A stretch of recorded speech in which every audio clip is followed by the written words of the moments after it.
Hello,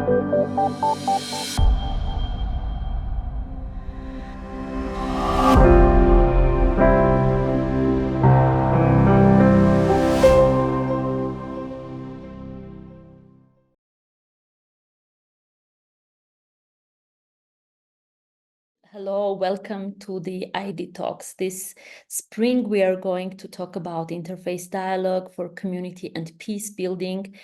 And I'm very, very happy we are bringing this topic together with Salto Inclusion and Diversity Resource Center that is coordinating the idtalks.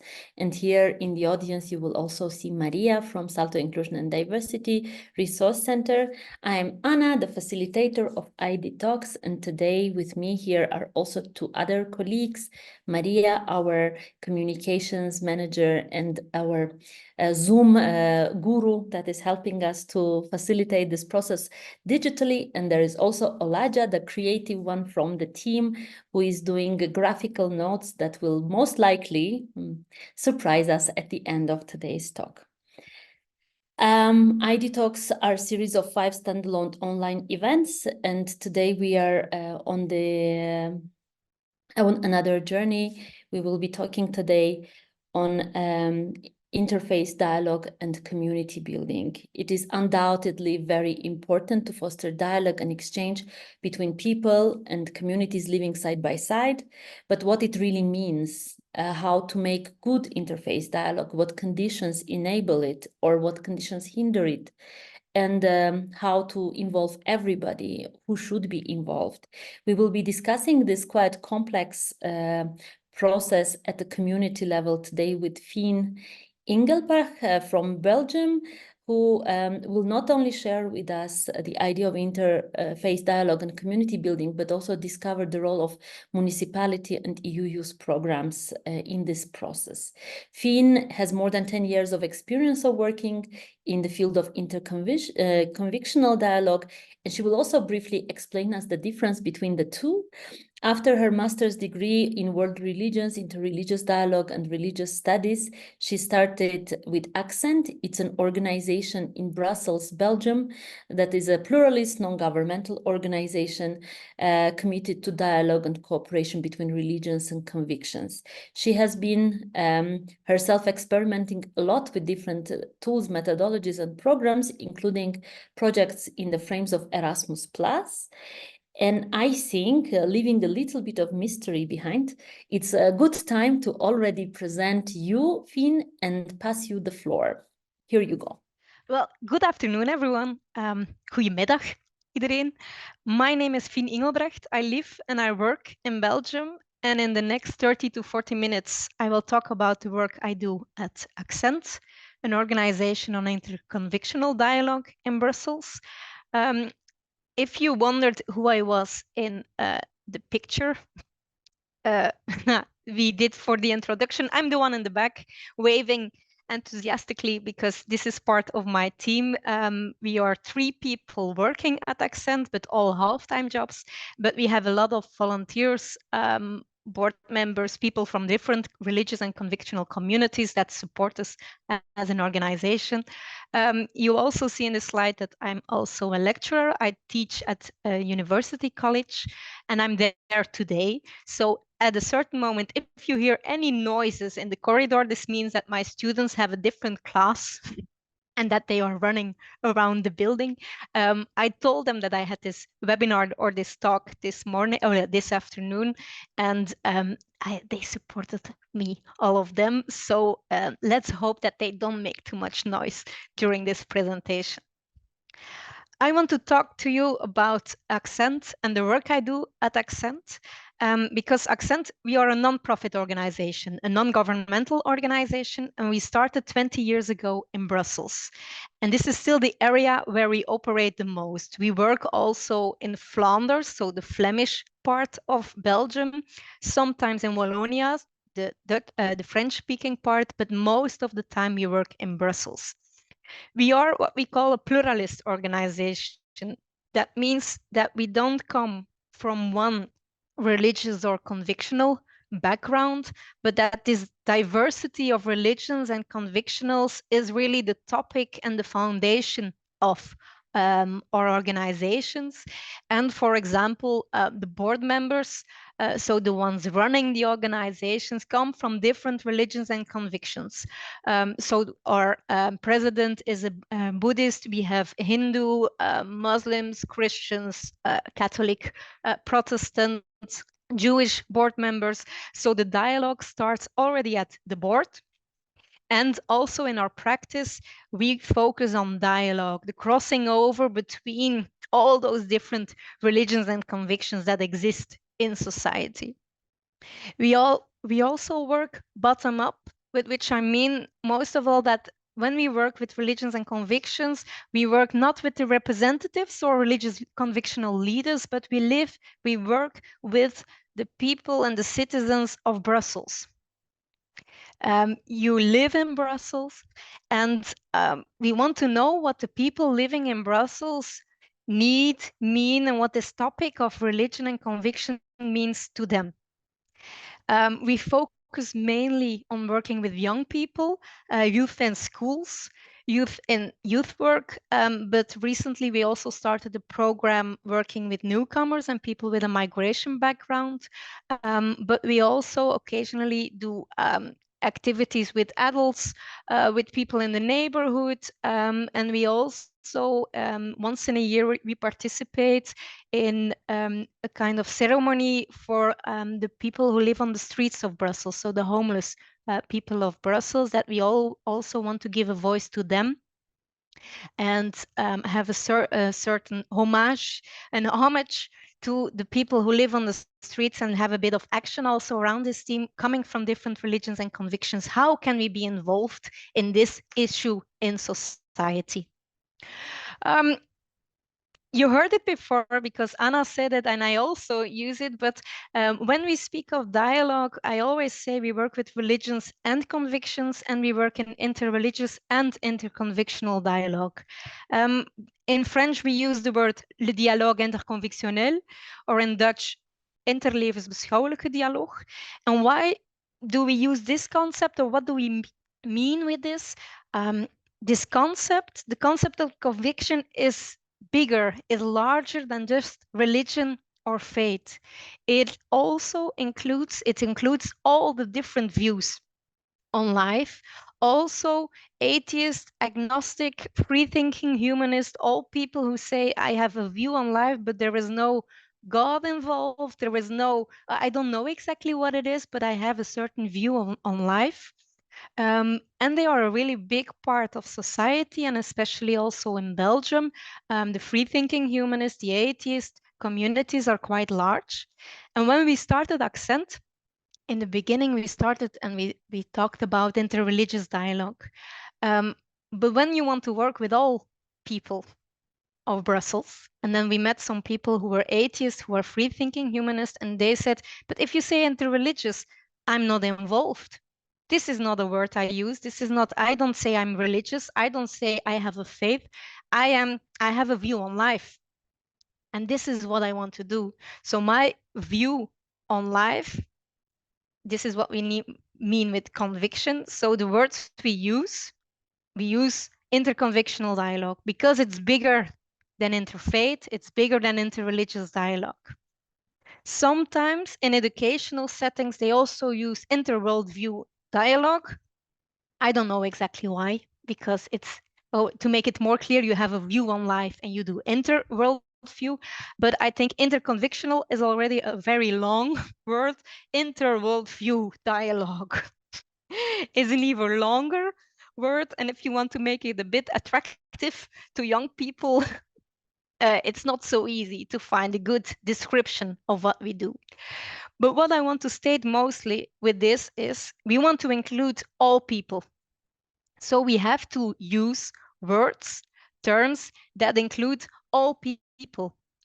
The dialogue, in fact, starts with the words you use to describe what you are doing. If you say we want to work interreligiously, that's perfectly fine, but some people will say, no, I'm not involved because I'm not religious. If you say interconvictional, well, some people will say, huh, what's this? So sometimes you need to find a good description of what it is, depending on your local community or the local terms you use. But interconvictional is broader, is larger than just interreligious. And the words we use matter. The dialogue starts with the description, you have the invitation. Still, I agree, it's not the most easy word to use.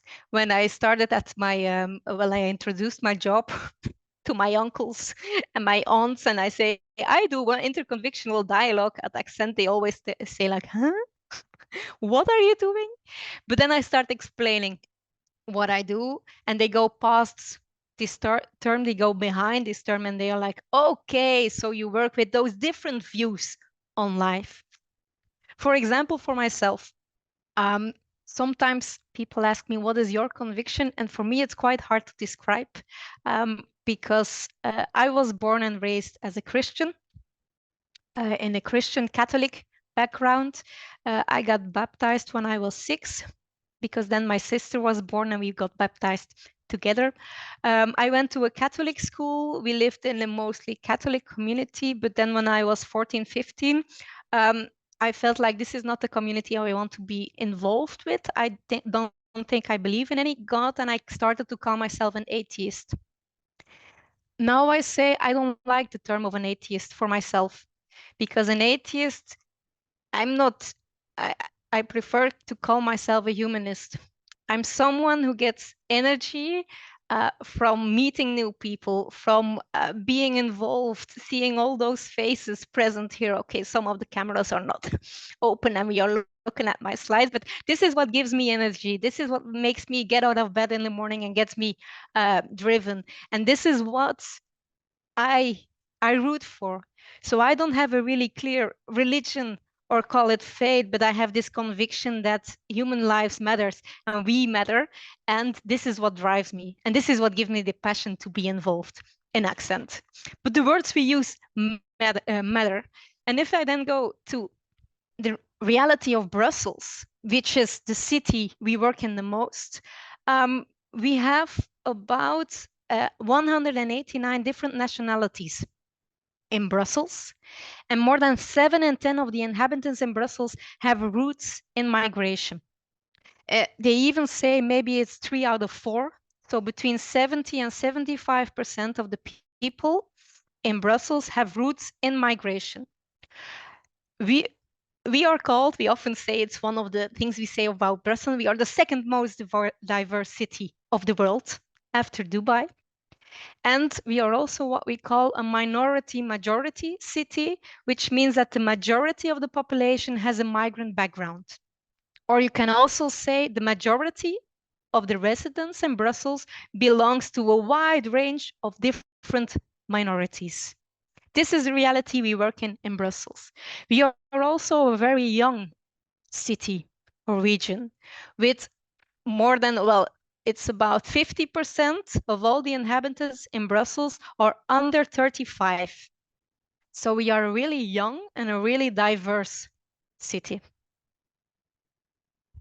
But what about the religions and the convictions in our city or in this region? In fact, we don't have any idea because there are no numbers available on the religions and convictions.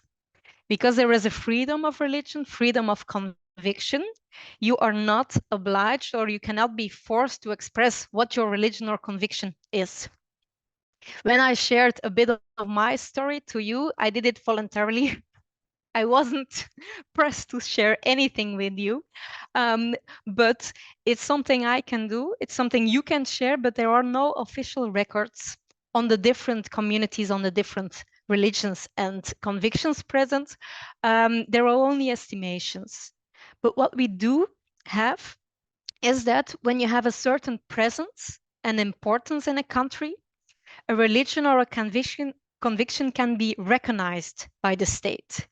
They can apply for recognition, they got recognized, and they can get funding by the state, for example, for their buildings, for their staff involved in those religions and traditions. And they also can give lessons, courses at school from these different topics. It's some way to measure the presence of these different religions and convictions in society. At the moment, there are 7 religions and convictions recognized. 4 of them are Christian. So the Roman Catholic Church, the Orthodox Church, just in general, we say Orthodox Church, Protestantism, Evangelicalism, that's also all the different branches, but they are as one recognized. The Anglican Church, and then you have Judaism, Islam, and the free-thinking humanism. And Buddhism is almost recognized. It's a whole process with the state to be recognized, and it takes some time. So Buddhism is still in the progress and will be the 8th religion or conviction recognized by the state. So I wanted to share this background to you because this is the context, this is the reality in which Accent is working. And I can imagine, because I saw some of your answers in the chat where you are from, that this reality is different. And it will also have an impact on how you work, how you interact with those different religions and convictions, or what your practice is, because your practice, the words we use, it matters, but also your practice depends on, yes, the area you work in and the context you work in. And so this is the reality. This is where we work at Accent, and it's in this diversity of religions and convictions that Accent was created 20 years ago. So this year is our 20th and the anniversary. And it started because in Brussels and in many other cities, you have organizations on all type of projects or all type of teams or subjects. Like you have organizations for culture, for sports, for music, for elderly people, for young people. Let's name one topic in society you can have organizations on.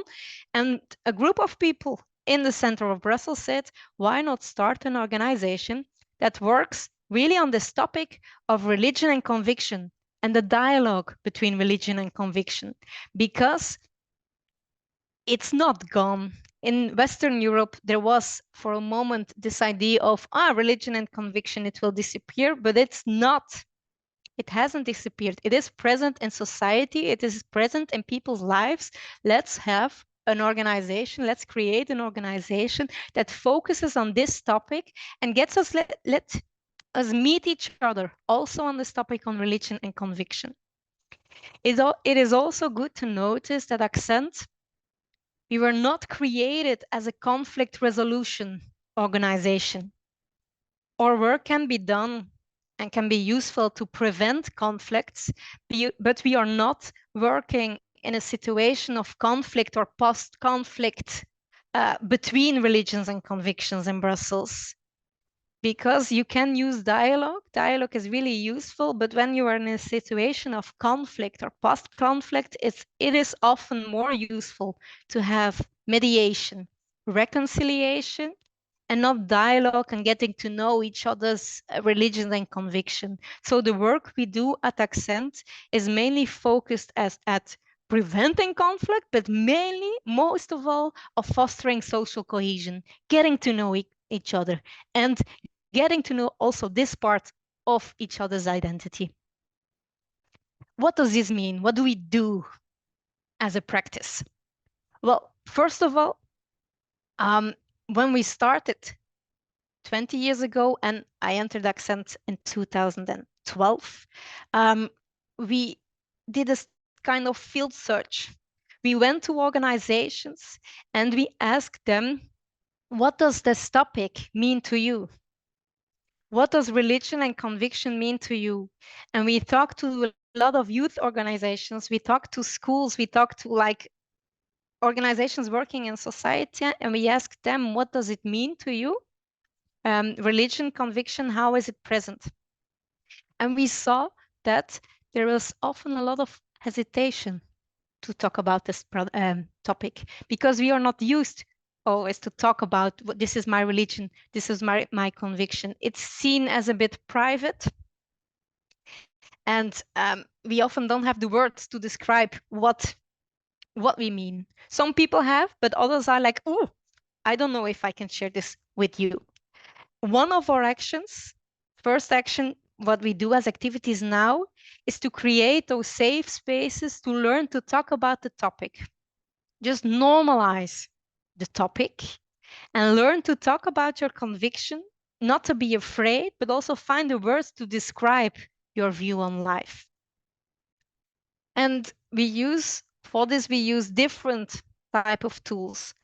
As in, we have created workshops on different topics, like it could be violence, sexuality, migration, and we ask on all those topics, how are they related to religion and conviction, and how not? Because religion and conviction is also often used to explain certain topics, but sometimes it's not even relevant in this topic. But we learn, we discuss, and we try to talk about religion and conviction on a daily life matter. What does it mean for you? What brings it to your life? We do this mainly, we have some youngsters of our own, but we do these activities mainly in youth groups. So youth groups, youth centers can ask us to come and do activities with them, one shot or long term. And sometimes we do public activities ourselves, that we go in a public center nearby, and that we do activities like these workshops. We also do dialogue tables. We also created some games, like an escape game, on different topics, to make it also a bit playful. Dialogue shouldn't always be so serious. It can also be playful, because in a playful way we can try to express ourselves on this topic, and learning to talk and learning to listen to each other. These are some images of some activities we did in the past years also. On the left, you can see an evening we did with a group of people in Brussels who didn't know each other. So this was a new group. And we started with a young Hindu comedian who did some stand-up. So we did some stand-up comedy, and then we had different methodologies, like we did speed dates, little conversations, to have the dialogue on this topic. What does it mean for you, and what do you want to do in this city? What action do you want to do in this city, and how can we promote interconvictional dialogue in our city? That's one of the activities we did. In the middle, you can see an activity we did in our own neighborhood, because the local community center, once in a year, they occupy one of the streets in our local community, and they do all kinds of activities for the neighbors in the neighborhood. We are located at Saint-Jos, Sint-Joost-de-Noode, which is a really densely populated community. It's only 1 square kilometers, and it's really, I think, 25,000 people on 1 square kilometer. It's enormous, highly densely populated. And then we have this neighborhood activity, public activities, which can be about theater, cooking together, reading together. And we also, as Accent, we do activities there just talking about the religion and convictions we have in this neighborhood. We did it in a playful way with the children. Next to us, they were making figures in clay. And then with us, they did games on which religions, convictions do you know? What are your contexts? What does it mean to you? So have it in a playful way, get to know this topic, and express yourself on what do you see, what do you know about this, and what do you want to learn on this. And then on the right, you see an image of an escape game we created an escape game on the stories of Ibrahim, and we play this in schools, and then we lock up the students, and they need to get out. They need to work together to get out of the room. And again, the task they do are related to what is my conviction. They have to search for similarities, but also differences. And when they complete the task, they learn to talk about it, but in a playful way. So we try to create, just to normalize the topic, just to learn to speak about it, not in a situation of conflict, but in a situation of daily life. What does this mean to me? We also made a DVD. It's in Dutch, so I will not show you one of the segments of this DVD. But so when we started, we realized a lot of young people, they are looking for their identity. They are also looking for words to describe what it means to them. And when you have a lot of the DVDs we knew are always experts on the topic talking about religion and conviction. But we decided for this DVD to interview 37 young people based in Brussels between the age of 16 and 24. And we asked them in their own words to describe what is your conviction? What does it mean to you? When you have a question, who do you go to? So we asked them, what is it? And we put this in a DVD, and you have all the different voices. Some are really convinced, others are really doubting, but you have young people speaking in their own words. And we often use this DVD because it's small parts, like it's 17 questions. Each time it's 5 to 10 minutes. And we use this to start a dialogue because you get inspired, you hear different voices, and it's really nice to see them, because some say, like, I prefer to play video games instead of talking about religion and convictions.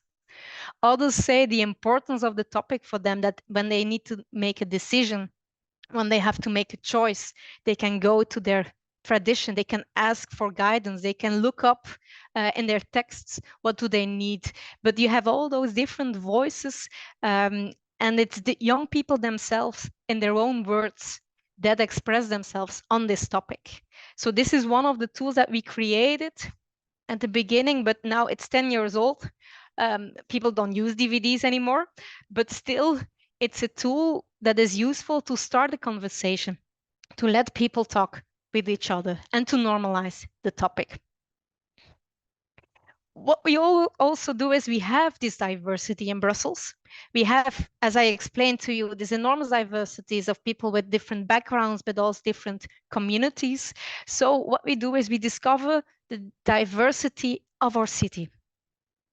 And we do this, again, we do this with groups, school groups. It can be youth groups as well. Some of them from outside Brussels, some from within Brussels, that say we want to know more about our city. And then we do the visits to convictional houses. It was also, I think it was one of the examples that was said also in the first ID talk, and if not, I just added here. We go to visit, we have a network of different religious and convictional places. And then with a group, we go to those places, and someone from the community itself explains a bit about the place, about the religion or convictions related to the place, and they will answer their questions. So it's always one part, a bit of explanation, and then one part asking questions. And what works most is that if you don't explain too much, so make an introduction quite short, because the questions will come. And mostly young people, they see something, they ask something. I had a group which was so fun because they could explore the church, and they were like really looking like, okay, what is this? What is that? But if they ask their questions themselves, they are involved because they want to know what is happening here. Why do you do this? And those questions are always surprising. In one way, it's surprising. I'm always surprised by the honesty of the young people who wanted to know. It can be like, explain me the 5 pillars of Islam. It could be on this, but most of the time it's like, what does it mean for you? And do you ever feel discriminated? Or what is the impact on your life of being a Muslim, being a Jew, being a Christian, being a humanist? So they ask their questions, and they get to know a bit of the diversity, the different voices they see in their city.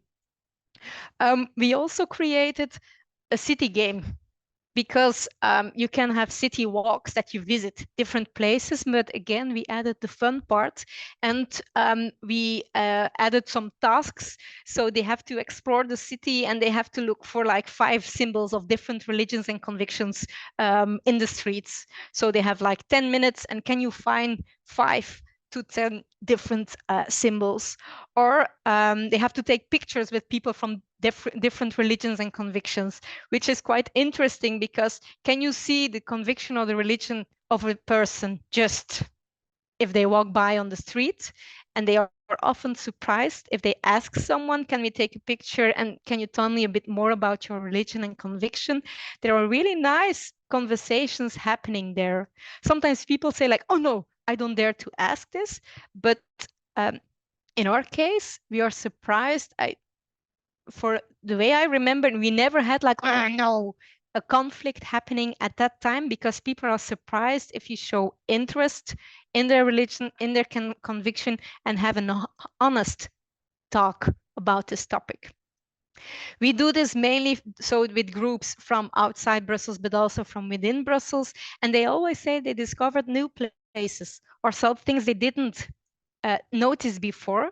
And they got to know the city in a different way, because one of the places we go is like the shopping street. So they always go there for the shopping street, and then they see suddenly a big church in the middle of the shopping street, and they get to know that this church is really involved in helping the homeless, serving meals at noon, and they get to know a different aspect of this church, of the street that they know mainly for shopping. But then they get to know the social engagement of this place, which they pass by, well, every Saturday when they go shopping. So we try to discover this diversity and the visit to these places. But the activities I talk to you now are mainly, first of all, one-shot events. One-shot activities, doing a workshop, doing a visit. And it's not something that we work for like on the long term.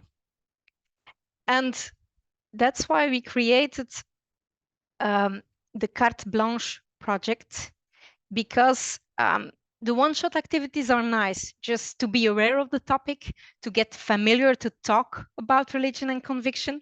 But we also noticed that people from different religions and convictions, as I said to you, are present in the city, but they live together and they don't live together, if you know what I mean, because they live there, they are present, but this doesn't mean that there is a real interaction, that they really cross each other. They cross each other, but the interaction is minimal. That's why we created the Carte Blanche project. And it was created because the Broei Peterbos called us and they said, we often do trekkings in the Pyrenees. That's what they do. So they go with a group of people, they go to the Pyrenees on a hike, and they live together for a full week. And the Broei Peterbos said to us, would you like to do 1 week with an interconvictional group?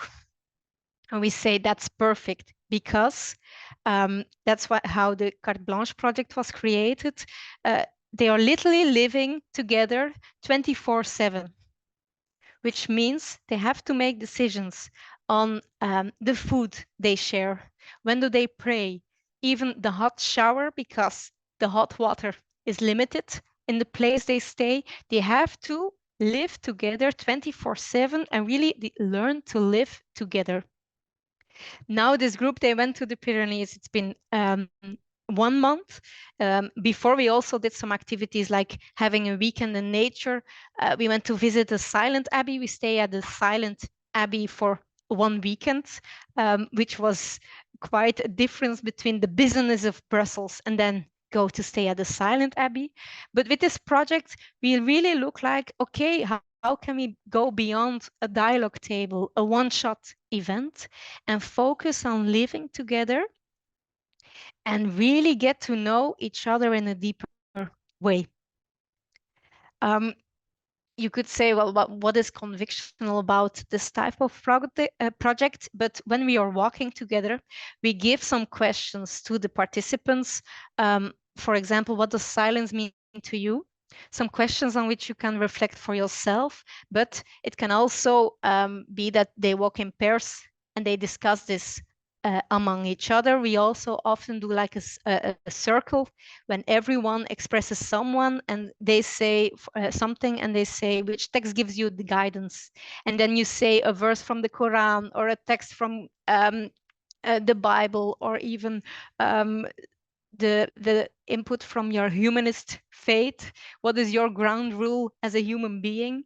And we share this with each other, and it adds an extra layer, because then you are not only physically together, but also in minds we are expressing, and it's a total involvement of the body and a total involvement of what we want to live together. How will we do this? And we do this, for example, in this Carte Blanche project. It's good to know that these are often youngsters from more underprivileged areas in Brussels, such as the Peterbos area.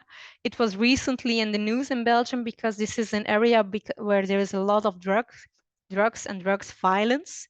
And as Khalid says, the one working from the Broei Peterbos, he says extraordinary conditions, such as Peterbos, ask for extraordinary projects. That's not why we don't go just for a walk in Brussels. We go for the trekking and the hiking in the Pyrenees. We create an extraordinary condition to really have an impact on the lives of these people. And by doing this with our group, we see that it has an impact that everyone changes after this trekking.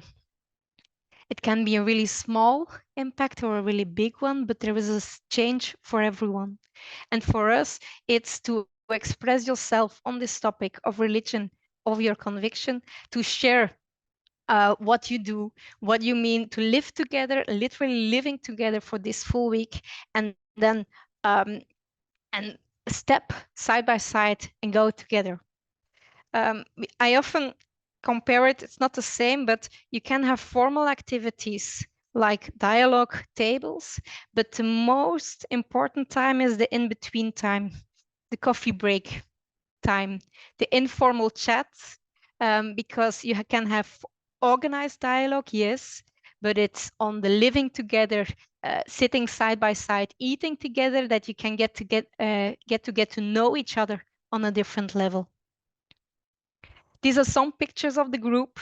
As you see, it's the one on the left above is the one with the group on one of the very first activities, so the starting of the group, and the left side on the bottom, you see the group in the Pyrenees just 1 month ago, and then you see a picture also from the Silent Abbey when the group participated in the prayer and in the masses at the Silent Abbey. Not 5 times a day, but we participated in 3 or 4 of the prayers also, and we went into dialogue with the priests staying at the Abbey.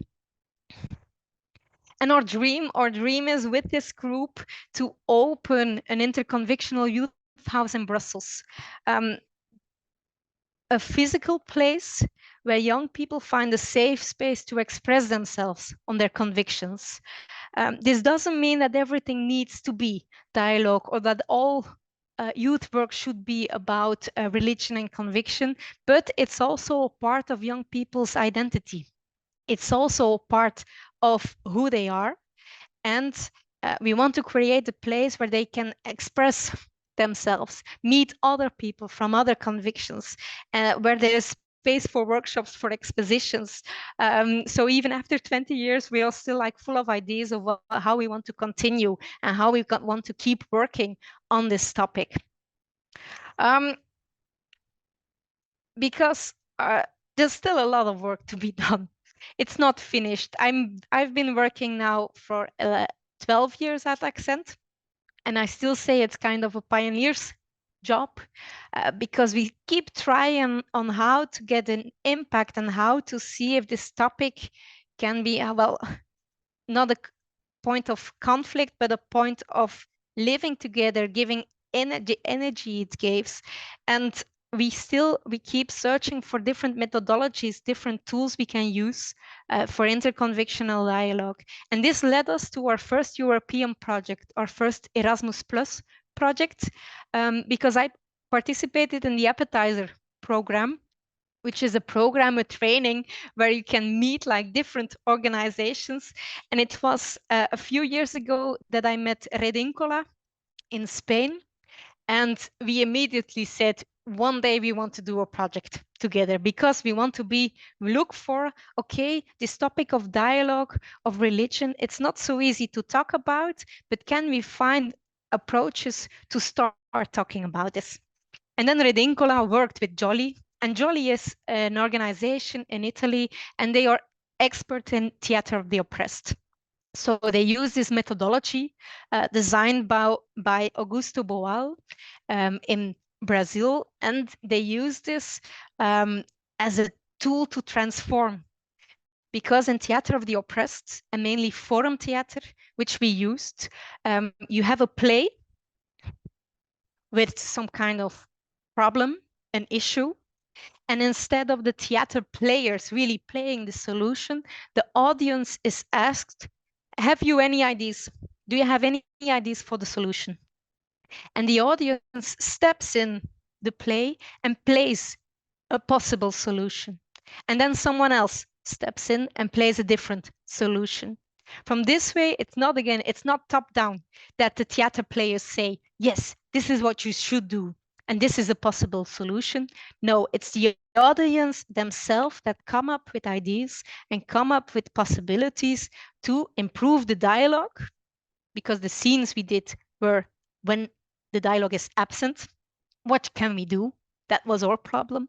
So the audience themselves, they come up with ideas to show this is how we could come to dialogue. And this is a transformative way, because it's not me telling you should do this and this and this, because some would say, oh yes, I agree, and others would say, I don't agree at all with what she's saying, because this doesn't work for me. No, it's the audience themselves, it's you also, that come up with the best solutions for the place you work, for the problems you have. So in the past 18 months, we explored this theater of the oppressed and forum theater play, and how can we use this to come to interconvictional dialogue? And we did this. Here you can see some pictures of our activities we did, because we did local applications in Belgium, in Italy, and in Spain. And we focused on young migrants from the first and the second generation. But in Belgium, we also worked with a group staying at a refugee shelter. So a group of young people really that just came to Belgium in the past few months, because we wanted to involve people with the migrant background, but really from just arriving in Belgium to first, second generation. And we use these tools also to give them a language, to express themselves, to play, and to show also when is the dialogue absent. And we really saw that this approach, the tool, working together on a European level, learned us a lot. Because until then, I thought using the word interconvictional dialogue was normal. It was only when we entered the European project and that the partners from Spain and Italy said, but what do you mean with interconvictional? In our country, it doesn't exist. In Spain, there is a word, interconvictional dialogue, but it's not used in practice, or there's not a context they use it. In Italy, there isn't even a word. We are still looking for a word. I don't know if anyone from Italy is present, but we are still looking for a word for interconvictional dialogue in Italian. But we learned a lot about ourselves, but we also learned a lot about the possibilities, because the tool is really a democratic method, but we also became aware of the power relationships you can have in a dialogue, because often we have a dialogue and it's only the strong voices we hear. It's when the one with power, the ones with confidence, the ones that know that my story will be accepted, that can express themselves in dialogue. But when you talk about religion and conviction, there's a lot you can say, but some things you cannot put it to words. There are things you cannot express. There are things that you just feel in your body. And using theater of the oppressed makes it really an embodiment of dialogue. It's something that you can feel in your body, can show, and not necessarily talk. It's also a nice tool to have, well, to focus on a common search, on a common goal, and really look together like, what does it mean for me? Not only in words, but also like, show it to me, show it with your body, show it in your emotions, that we give place to dialogue, not only to talk, but also to feel and to express. I've talked a lot about the practices we do. Just to show you by example, not only the theory, but what we do as Accent and how we interact or how we act on this interconvictional dialogue. And then if I have to say some key elements of our practice, these are the ones I want to share with you. First of all, don't limit the dialogue to only religious or convictional representatives or communities. Make it a social issue, a social issue. When I started at Accent, we first went to ask all people, what does it mean for you? What does it mean for this neighborhood? We asked for organizations, what can it mean for you? And we did a field research. We also, as it was said before, we also went to the local municipality and asked them, what do you do on this topic? And we have a community that really is involved in interconvictional dialogue, and they have a platform of the different communities coming together, and every year they do one action. It can be a concert, it can be a meal together, but we ask them. And a lot of organizations, the first time we met them, they said, no, religion and conviction, we don't have anything to do with it, which is perfectly okay. But we just ask the question, what are you doing on this team? What do you need on this team?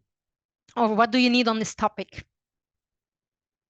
A lot of these organizations that we contacted 12 years ago contacted us in the recent years, because at a certain moment they said, oh, maybe we want to do something on religion and conviction. Until now, we didn't do anything. For example, a sports club that we contacted. In the beginning, they said, no, we don't do anything on religion and conviction. And so now lately they applied for a project, and they asked Accent, do you want to join us and add also this part, have this attention also to religion and conviction in our project? So we get the topic known to organizations that at the beginning said, no, we have nothing to do with this. We will never impose the dialogue, but we want to inspire. We want to just talk about the topic, inspire, look for possibilities. And most of the people in the end, they come to us and they ask, oh, we want to do something on this topic. I hear, by the way, that my students are in the corridor. So if you have any noise, I hear them a lot. Maybe you hear them as well, but then it's part of the youth in Brussels you are hearing in the background. But then next, so find allies, get yourself knowing. Maybe you will have unexpected partners in the social field. You can always ask the question. I don't know, the expression is, you have a no, you can get a yes. Well, that's it. Get yourself knowing, get the topic of interreligious dialogue, interconvictional dialogue knowing, and ask for people if you want to get involved. Secondly, a lot of the ideas and the projects we do are not original. We do them because we saw an idea, we saw it somewhere. Sometimes we saw it on Instagram, we saw it from another organization around the world, and we adapt it to our own context, but we get inspiration from around the world. And for example, there is this platform, Kaisit, that collects multiple good practices of interreligious, interconvictional dialogue, community building around the world. It can be nice to just, you can add your own practice, but also have a look at those examples. How do they do this? How do they do this in their context? Oh, maybe I get an idea to start doing it at our place. But connected to that, you have to make it your own, because there can be many good ideas. Maybe I hope I said some projects you said, oh, that's interesting.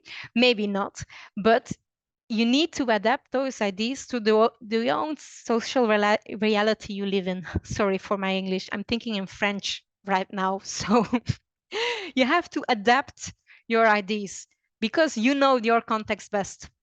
As I said, I started to describe Brussels. This is the diversity we have in Brussels. The projects we do are adapted to this reality in Brussels.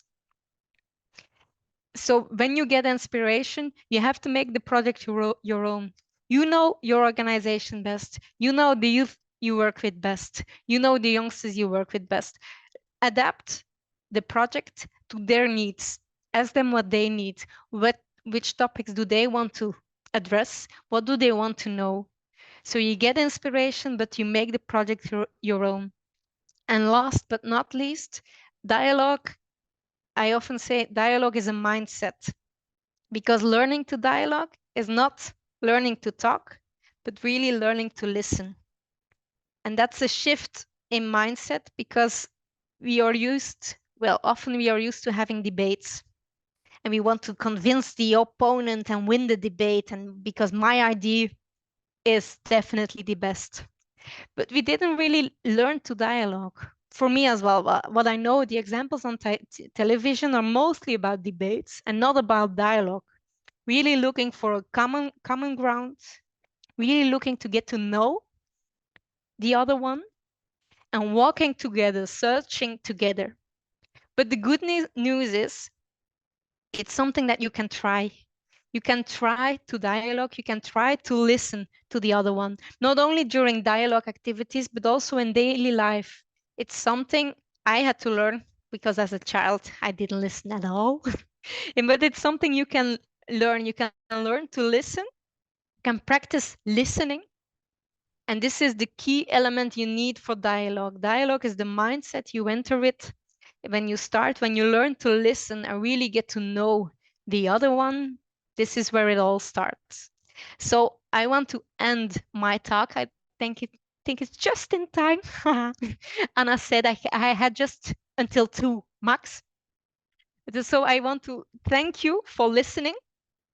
And now it's up to me to stop talking and start listening to you and to your questions. So thank you very much for listening.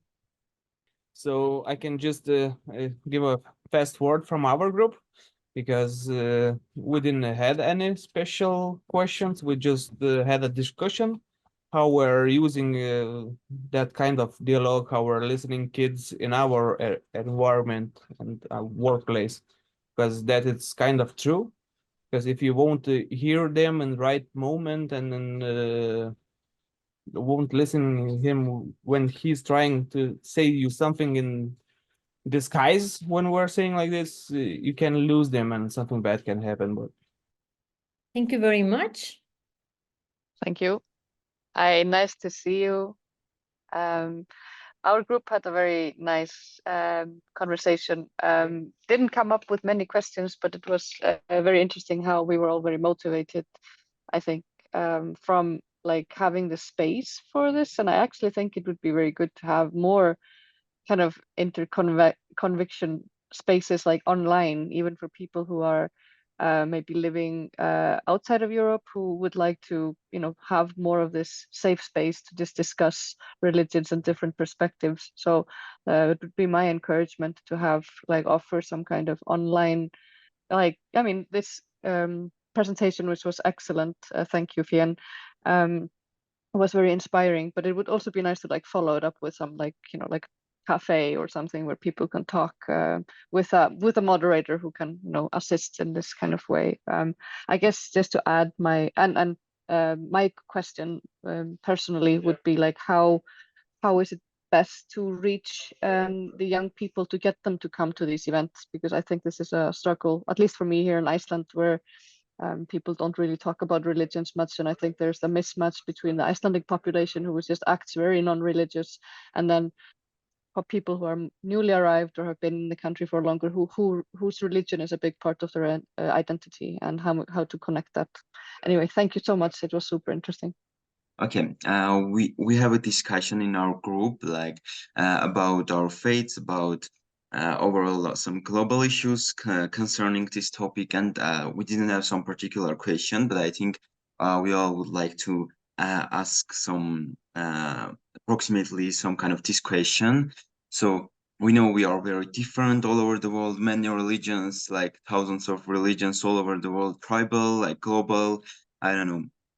So we have to we have to understand that we are all different, and but and we have to celebrate these differences. So there is a question. We know that in many places or globally, there's differences, especially religious differences, bring to conflicts, global or more specific. I don't know.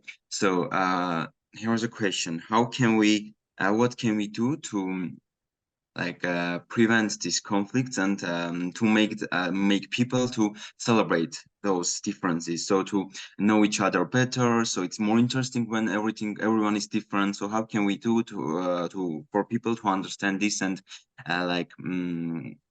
develop this convictional relationships? Thanks. Thank you very much, Anna. There was somebody in our group, we had a really nice talk, but somebody in our group just wrote a message, and I will read it for you because it's a question. To what extent are religious communities responsible for the wars that take place in the world? That is a question somebody of our group was sending in our chat later on. So. Hi, I just think the talk was absolutely fantastic. And the two people joined us. We were like a lot of other people talking about it. But I think one of the things, and I think Fien said something about fun, and I know I often mention this, but I think one of the things that was really good, it wasn't serious. You could see body language and smiling and the conviction about what you believed in.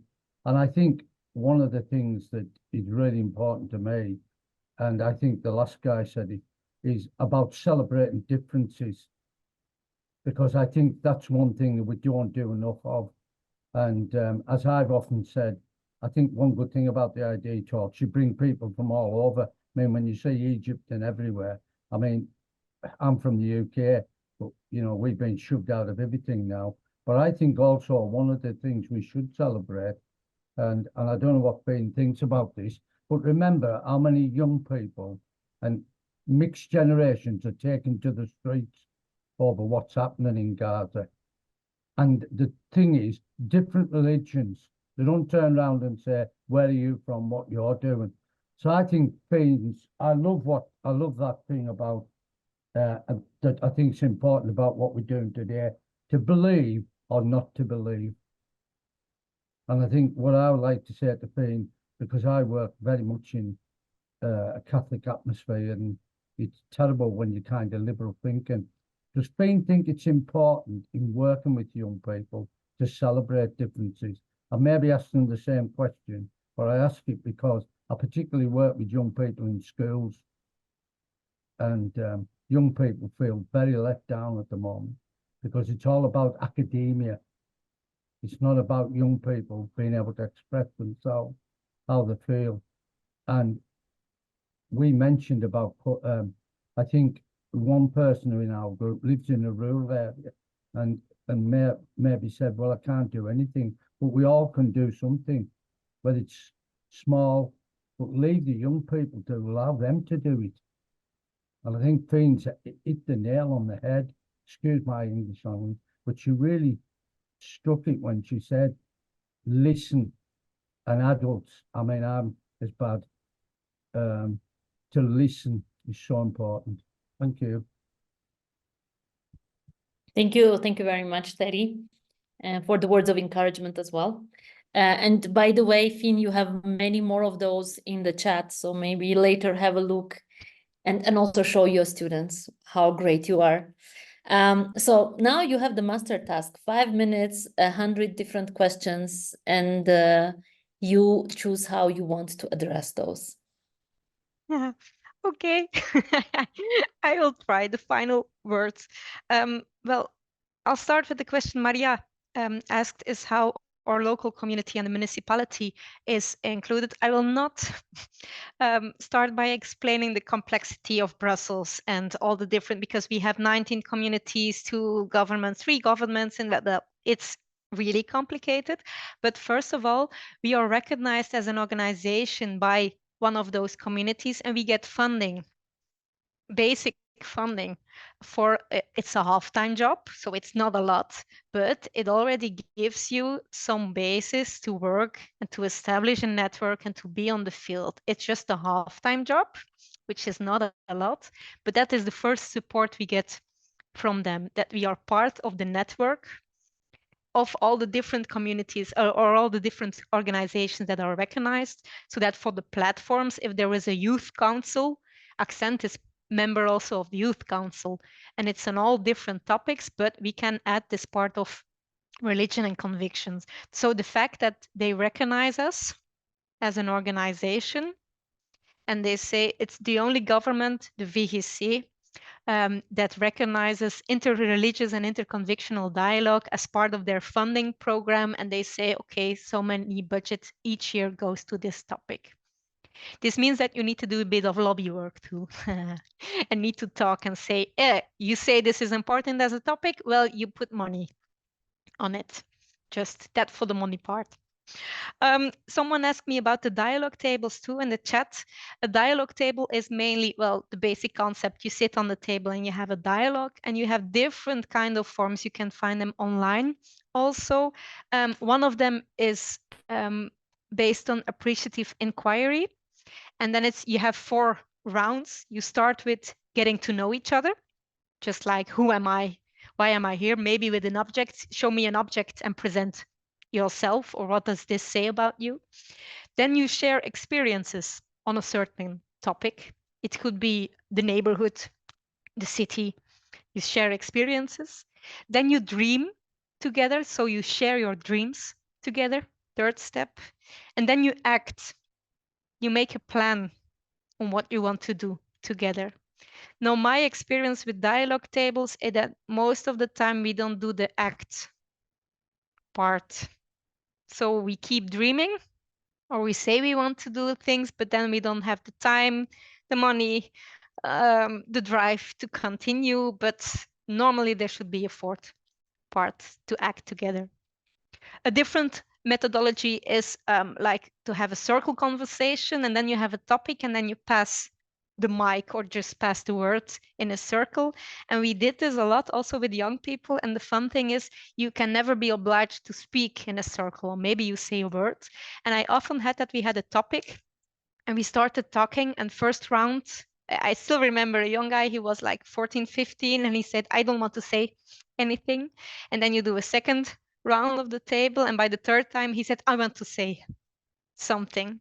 So you need to give it time. Also take time to sit, to discuss, and go in depth.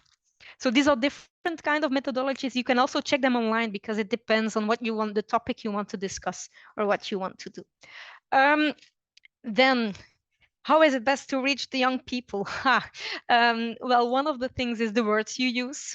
When I said we use theater and dialogue and interreligious dialogue, well, in the promotion, we used a different title, and we didn't use theater and we didn't use interreligious dialogue. So we used an interface, or we used a catchy title. But then we explained to them in person what it was about. Secondly, what we do a lot is that we go to the places they are already involved. For example, for the DVD, to look for youngsters, I went into youth centers, I went into organizations, I talked to them, I explained the project, and then some of them said, yes, I want to be involved. So just an online communication or just a Facebook event, come, please join us. They don't use Facebook anymore, but please join us. No, that will not work, but go to the places where they are.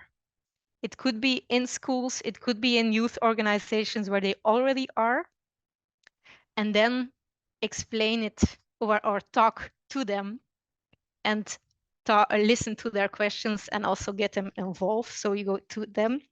And then it was related, well, there are global issues and the religious differences. And it was also one of the questions in the chat, Israel-Gaza. I must say that this is really an issue that I have been struggling a bit too lately, because the conflict Israel-Gaza, it is not a religious conflict, but it has an impact on interreligious dialogue, because it has an impact on different positions and on, for example, Jews, Muslims, but the people I work with, I have some Palestinian people who are Christian, so it's a mixed also of religions and different voices. And I like the idea, and that's why we need to exchange with each other as well, because we are there. What I want to say is we are in the middle of a conflict there, and having a dialogue in the middle of a conflict is really difficult. I use the framework of the model of polarization by Bart Brandsma, who always says that dialogue activities in a period of conflict, still an escalating conflict, can be really counterproductive. But what should we do then? I don't know now. We have a workshop on violence. We use a workshop on violence, and then we have different conflicts in the world, and we ask the young people, what do you know about this conflict? In which way is it related to religion or conviction or not? And we ask them these questions because a lot of global issues, I know I'm over time, Anna, but I will stop in 1 minute. There are these big issues in the world. We say they are related to religion. Sometimes they are, sometimes they are not. Already to have this discussion, are they really a religious issue, or are they political, or what is it, is already a big discussion.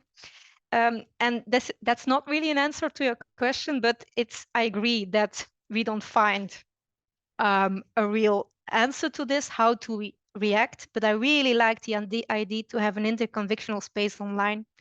And when I was preparing this question, I said, I want to ask Salto to have an exchange on this topic.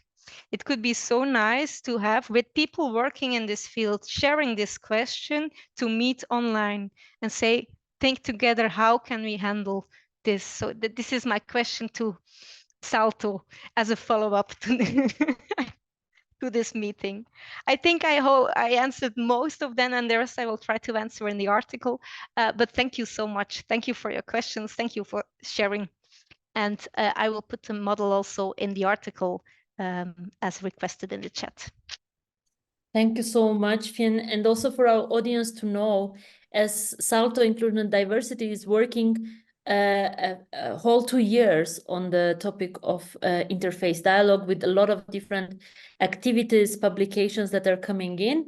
So that's really nice also that you give some ideas as your questions or your comments, because there is still room to somehow incorporate them in the work plans. So this is good. I also hope this is inspiring you, because most of you come from youth work background. Maybe you take some of these ideas on board and offer such projects.